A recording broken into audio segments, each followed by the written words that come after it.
स्वागत है आपका हमारी चैनल पे।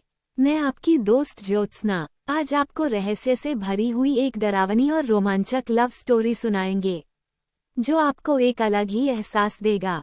कहानी का शीर्षक है रक्तपुष्प, खून के गुलाबों की सुगंध में छिपा खौफ।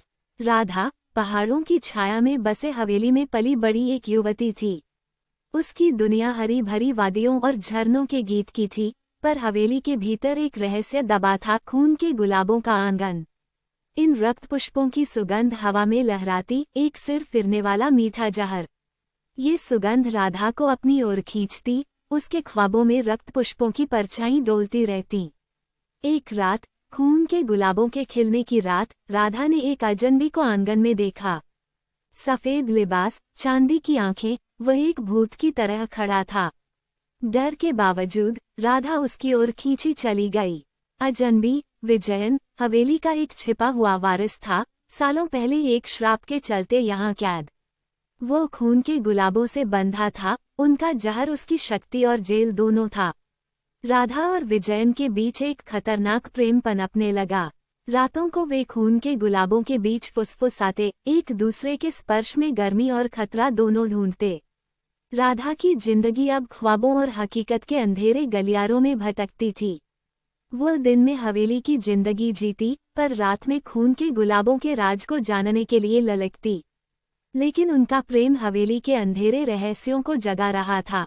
एक डायन, सदियों से हवेली का संरक्षक, इस बंधन को तोड़ने का प्रयास करती। उसकी दासियां, भूत जैसे पिशाच, राधा और विजयन का पीछा करते।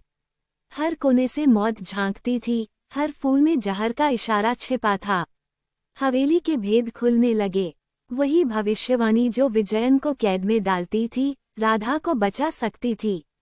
उसे खून के गुलाबों पर एक प्राचीन अनुष्ठान करना था, अपने प्यार की कीमत चुकाते हुए। पर हर कदम पर डायन उनकी राह में रोड़े अटकाती, प्यार और डर का ये नृत्य हवेली की दीवारों को हिलाता। अंत में विजयन और राधा सामने आते हैं। खून के गुलाबों के आंगन में अनुष्ठान शुरू होता है, हवा में जहर और मोहब्बत का नशा घुल रहा। डायन उन पर टूट पड़ती है, राधा की हर सांस मौत के करीब ले जाती है। पर विजयन अपनी बची शक्ति से राधा को बचाता है, खुद एक खून के गुलाब में बदल जाता है, अंतिम बलिदान देता है। भोर होते ही डायन की शक्ति टूट जाती है। हवेली का अभिशाप टूटता है, खून के गुलाब धूल में बदल जाते। राधा अकेली खड़ी होती है, विजयन का गुलाब उसकी हथेली में। उसकी आंखों में आंसू हैं, पर चेहरे पर एक अजीब शांति भी है। उसने प्यार खोया, लेकिन हवेली को मुक्त कराया। अब राधा खून के गुलाबों के आंगन में खड़ी है, अतीत के भूतों से मुक्त, पर विजयन का प्यार हमेशा उसकी सांसों में महकता रहेगा। यह एक प्रेम कहानी है जिसे खून के गुलाबों ने लिखा, एक खौफनाक सफर जो खौफ और करुणा के फूलों को खिलाता है। यही थी रक्तपुष्प की कहानी, आतंक और प्रेम के इस नृत्य की एक झलक है। अगर ये कहानी पसंद आई हो हमें कमेंट करके जरूर बताएं और हमारे चैनल को सब्सक्राइब करें।